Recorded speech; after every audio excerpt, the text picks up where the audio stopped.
नहमदुहु व नुसल्ली अला रसूलिहिल करीम। अऊज़ु बिल्लाहि मिनश शैतानिर रजीम। बिस्मिल्लाहिर रहमानिर रहीम। रब्बि इश्रह ली सदरी व यस्सिर ली अमरी वहलुल उक़दतम मिन लिसानी यफ़क़हू क़ौली। सैयदना हुसैन रज़ियल्लाहु अन्हु की शहादत के हवाले से बात हो रही है और इससे पहले हमने इसका थोड़ा सा पस मंज़र जो है वो देखा है। अब हम देखते हैं कि सैयदना हुसैन रज़ियल्लाहु अन्हु की शहादत के जो असबाब थे वो क्या थे, इसके पीछे क्या हकीकत थी और क्या तारीख़ थी। अब आप देखें कि जो खुलफ़ा राशिदीन का दौर था वो हज़रत अली रज़ियल्लाहु अन्हु के दौर के बाद ख़त्म हो गया और ये सही हदीस से भी साबित है कि आप सल्लल्लाहु अलैहि वसल्लम ने फरमाया कि 30 साल तक जो है ये खिलाफत का दौर रहेगा और उसके बाद मलूकियत का दौर जो है वो शुरू हो जाएगा।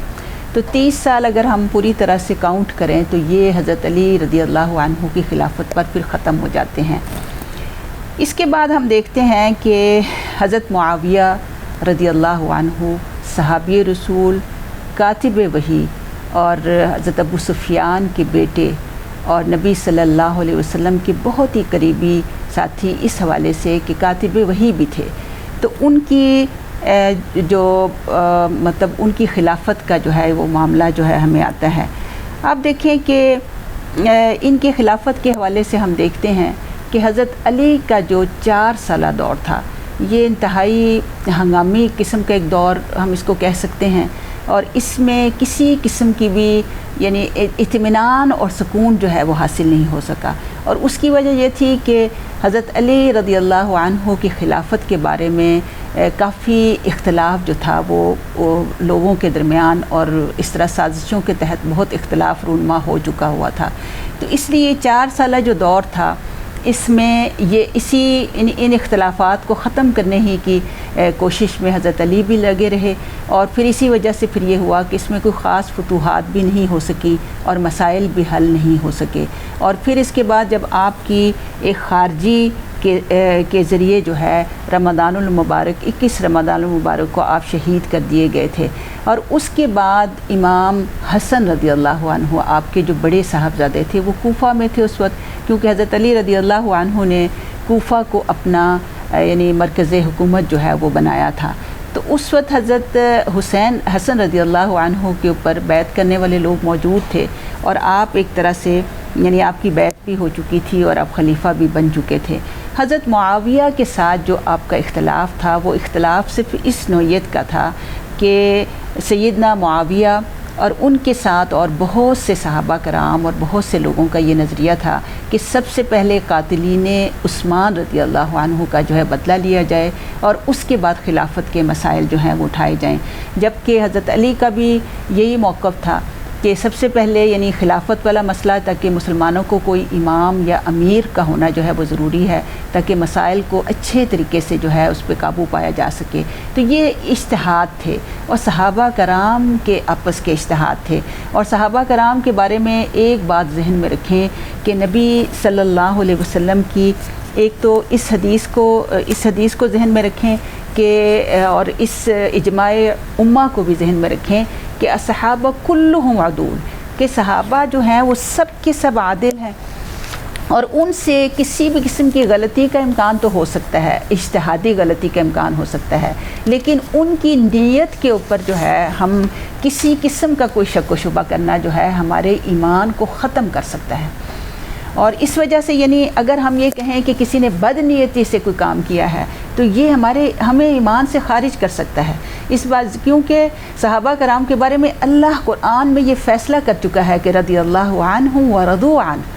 कि अल्लाह ताला यानी अल्लाह उनसे राज़ी हो चुका हुआ है और वो अल्लाह से राज़ी हैं, यानी वो सब के सब यानी अल्लाह उनसे राज़ी है। तो हम कौन होते हैं कि उनकी किसी बात के ऊपर कुफ्र का फतवा लगाएं या उनके ऊपर सब्बो शतम जो है करें या उनको बुरा भला जो है कहें। तो इसलिए ये सूरत हाल उस वक्त जो है ये मौजूद थी। और इमाम हसन रज़ियल्लाहु अन्हु के बारे में हम पहले भी पढ़ चुके हैं कि नबी सल्लल्लाहु अलैहि वसल्लम ने ख़ुद इनको गोद में उठाकर कहा था कि ये मेरा वो बेटा है कि जिसके ज़रिए आने वाले वक्त में जो है 2 बड़े ग्रुप्स में जो है मसालहत होगी।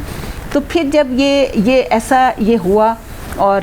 حضرت حسن رضی اللہ عنہ کی خلافت کے اوپر بیعت ہو چکی تھی، لیکن جب اس طرح کی صورتحال بنی تو صحابہ کرام کا، کیونکہ کوئی بھی حکومت یا کوئی بھی منصب جو تھا وہ کسی دنیا داری کے لیے تو ہوتا ہی نہیں تھا، وہ تو پوری کوشش ان کی یہ ہوتی تھی کہ امت کو اس اختلاف اور افتراق سے جو ہے بچایا جائے۔ تو حضرت حسن رضی اللہ عنہ کو جب یہ اندازہ ہوا کہ میرے اس اقدام سے ہو سکتا ہے کہ کوئی مسئلہ پیدا ہو، تو وہ اپنی خلافت سے دستبردار ہو گئے، اور انہوں نے باقاعدہ خط کے ذریعے حضرت معاویہ رضی اللہ عنہ کو یہ خط لکھا کہ میں اپنی خلافت سے دستبردار ہوتا ہوں، اور کچھ شرائط لکھی۔ ان شرائط میں ایک یہ بھی تھی کہ حضرت حسین رضی اللہ عنہ کو سالانہ 20,000 درہم اور اس طرح کی، یعنی کچھ شرائط انہوں نے لکھی تھیں، لیکن بہت ہی خوشی سے، اپنے دل کی خوشی کے ساتھ وہ ان کے حق میں خلافت سے جو ہے وہ دستبردار ہو گئے تھے۔ اور یہ فیصلہ ایسا تھا کہ جس کی وجہ سے بہت سے مسائل جو ہیں وہ ختم بھی ہوئے، اور اس میں بھی ہم دیکھتے ہیں کہ دونوں کی کوشش کیا تھی کہ امت مسلمہ جو ہے وہ یکجا ہو کر رہ سکے، اور اس میں کوئی ایسی بات نہیں تھی۔ پھر اس کے بعد جب حضرت معاویہ رضی اللہ عنہ کا دور شروع ہوتا ہے تو 20 سالہ دور ہے، اور اس 20 سالہ دور میں اسلامی فتوحات ہوئیں، اور اس دور کو خلافت راشدہ کا دور اس لیے نہیں کہا جا سکتا کہ بہرحال اس میں جو اسلام کا مزاج ہے شورائیت والا اور جمہوریت والا، تو وہ اس میں نہیں تھا، اور اس میں یعنی خود سے حضرت امام حسن جو تھے وہ ان کے حق میں دستبردار ہوئے تھے، اور اس طرح سے انہیں یہ حکومت جو ہے وہ ملی تھی۔ لیکن بہرحال یہ ایک اجتہادی ان کے معاملات تھے اور اجتہادی آراء تھیں، لیکن یہ اس میں کوئی شک و شبہ نہیں ہے، اور تاریخ کا بغور مطالعہ کر کے ہم دیکھتے ہیں کہ ان کا یہ دور جو تھا مسلمانوں کی فتوحات کا دور تھا، اسلامی مملکت کی وسعت کا دور تھا۔ لیکن اب اس دور میں جو ہوا وہ کیا ہوا کہ ولی عہدی کا مسئلہ جو ہے ہوا، اور اس کے بارے میں کچھ آراء جو ہیں، کچھ ایسے مسائل جو ہیں بن گئے کہ حضرت مغیرہ بن شعبہ جو ایک بڑے ہی جلیل القدر اور بڑے ہی فقیہ، ذہین اور فہیم اور مدبر جو ہیں وہ صحابہ تھے، انہوں نے حضرت امیر معاویہ کو، یعنی 10 سالہ دور کے بعد انہوں نے اس بات کی رائے دی کہ آپ ایسا کریں کہ اپنی زندگی میں ہی جانشینی کا مسئلہ طے کر جائیے، اور اس کی وجہ ان کے پیچھے، یعنی نعوذ باللہ ہم کبھی بھی ان کی نیت پر شک نہیں کر سکتے، جو پیچھے حالات ہوئے تھے، یعنی حضرت علی رضی اللہ عنہ کی خلافت کے بارے میں اور حضرت عثمان رضی اللہ عنہ کی جو شہادت ہوئی، تو اس کے بعد انہوں نے کہا کہ چونکہ بہت مسائل ہوئے ہیں تو اس لیے بہتر یہی ہے کہ آپ اپنے بعد اپنی جانشینی کا مسئلہ جو ہے یہ حل کر کے جائیں۔ اور حضرت مغیرہ بن شعبہ پر اگر یہ کوئی فتویٰ لگا دے کہ انہوں نے کسی انعام یا لالچ یا چاپلوسی کی بنیاد پر کیا تھا، تو یہ دیکھیں کہ ہم یہ رائے نہیں دے سکتے، اس لیے کہ حضرت مغیرہ بن شعبہ جو ہیں اصحاب رسول اللہ صلی اللہ علیہ وسلم میں شامل ہیں، اور یہ وہ صحابی ہیں جنہیں اصحاب شجرہ، یعنی وہ صحابی ہیں جنہوں نے بیعت رضوان میں حصہ لیا تھا، اور اس بیعت پر اللہ تعالیٰ نے سورہ فتح میں جو ہے اپنی رضامندی کا جو ہے وہ اظہار کیا ہے، تو ہم ان کی نیت پر کیسے شک کر سکتے ہیں۔ اور اس کے بعد جو ہے انہوں نے یہ بھی رائے دی کہ یہ جو ہے اس ولی عہدی پر بھی بیعت لے لی جائے، اور پھر آپ دیکھیں کہ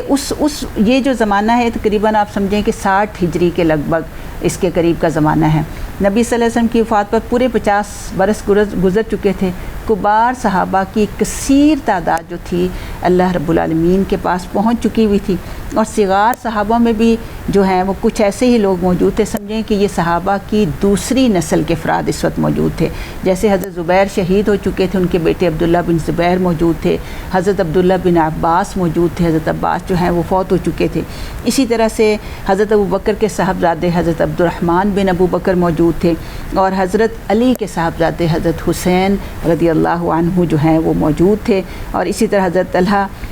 یہ مطلب ان لوگوں کا یعنی جو صغار صحابہ میں یعنی چھوٹے صحابہ میں جن کا نام آتا ہے یہ جو ہیں اس وقت موجود تھے۔ اور پھر آپ دیکھیں کہ صحابہ کی جو کیفیت ہوتی تھی، صحابہ تو دین کے معاملے میں آپ کو پتہ ہے کہ کسی بھی قسم کی کوئی مداہنت یا کسی قسم کا کوئی کمپرومائز جو ہے وہ قبول نہیں کرتے تھے، تو اس حوالے سے آپ دیکھیں کہ اب حالات تھوڑے سے بدل چکے تھے، اور اسی وجہ سے حضرت مغیرہ بن شعبہ نے کہ اب چونکہ तक़वा का भी वो मेयार नहीं रहा जो कि सहाबा कराम के अव्वलीन दौर में था। और अब आहिस्ता आहिस्ता इस्लाम का मिजाज भी जो है वो बदलता चला जा रहा है, लोगों के ईमान की कैफियत भी बदलती चली जा रही है। तो ऐसा ना हो कि आपकी वफ़ात के बाद, यानी हज़रत मुआविया को कहा कि आपकी वफ़ात के बाद फिर इसी तरह के मसाइल हों और वही क़त्ल गारत और वही मुसीबतें जो हैं वो शुरू हो जाएँ। तो उस पर इन्होंने कहा कि इस सिलसिले में जो है वो आपको इसकी बैत लेनी चाहिए। लेकिन जब उन्होंने ये उनकी इस बात पे, इस मशवरे को उन्होंने कबूल किया और इस पर बैत लेना शुरू की, तो हम देखते हैं कि 5 जो मशहूर अफराद थे, इनमें 5 तो यही सहाबी थे जिन्हें उबादिल्लाह कहा जाता है, हज़रत अब्दुल्ला बिन ज़ुबैर, अब्दुल्ला बिन उमर यानी हज़रत उमर के जो बेटे थे हज़रत अब्दुल्ला बिन उमर, हज़रत अब्दुल्ला बिन अब्बास और फिर हज़रत हुसैन बिन अली और हज़रत अबू बकर के साहबजादे हज़रत अब्दुर्रहमान बिन अबू बकर। उन्होंने यज़ीद की बैत वली अहदी से इनकार किया। और ये जो जुमला जो था, ये तारीख़ी जुमला हज़रत अब्दुर्रहमान बिन अबू बकर का है कि जब मदीना के गवर्नर ने वली अहदी की बैत लेनी चाहिए तो उन्होंने बड़े गुस्से से कहा कि क्या अब तुम रसूलुल्लाह सल्लल्लाहु अलैहि वसल्लम और खुलफ़ाए राशिदीन की सुन्नत के बजाय कैसर व किसरा की सुन्नत जो है वो राइज करना चाहते हो ताकि बाप के बाद बेटा जानशीन हो। यानी इन कलिमात को जहन में रखें कि उन्होंने किस वजह से इस बैत का इनकार किया कि ये बैत जो थी कैसरो किसरा की सुन्नत राइज कर रही थी कि बाप के बाद बेटा जो है वो जानशीन हो। लेकिन ये भी जहन में रखें कि ये बहुत बड़ी हकीकत है कि इन 5 हज़रात को छोड़कर उम्मत की अज़ीम तरीन अक्सरियत ने इस बात पर बैत कर ली थी। और ये समझें कि और इनमें कसीर तादाद में सहाबा भी मौजूद थे। और ये भी नहीं हम कह सकते कि हज़रत मुआविया ने इन सब को ख़रीद लिया। तो नाउज़ुबिल्लाह हम ऐसी कोई बात किसी भी सहाबी रसूल पर जो है हम नहीं कर सकते, उनकी नीयत पर हम शक नहीं कर सकते। उन सब की नीयतें साफ़ थीं और अपने इज्तिहाद की बिना पर उन्होंने उम्मत मुस्लिमा को बचाने की फ़िक्र ही की थी। फिर इसके बाद आप देखें कि इधर ये वली अहदी का जो है बैत का मसला जो है ये मदीना मुनव्वरा में हुआ, क्योंकि हज़रत अमीर मुआविया ने अपना जो हुकूमत का जो मतलब समझें कि बैतुल हुकूमत जो था वो मदीना मुनव्वरा को करार दिया। और उस वक्त हज़रत अब्दुल्ला बिन ज़ुबैर और हज़रत हुसैन जो थे वो मक्का मुकर्रमा तशरीफ़ ले गए। तो ये वाक़यात अभी जारी हैं, इंशाअल्लाह हम इसके बारे में पूरी तफसील से बात करेंगे। वमा अलैना इल्लल बलागुल मुबीन।